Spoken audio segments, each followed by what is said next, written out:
আসসালামু আলাইকুম। আমি টনি। তোমার নাম কি? হাই, আমি এশা। তুমি আমাকে সালাম দিলে কেন?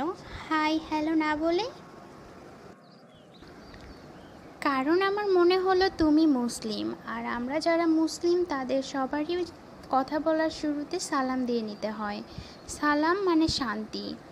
আর এটা আমাদের ইসলাম ধর্মের অন্যতম একটা নিয়ম বলা যায়, যে কোনো মুসলিম ভাই বা বোনের সাথে দেখা হলে আমরা তাকে সালাম দেব, আসসালামু আলাইকুম।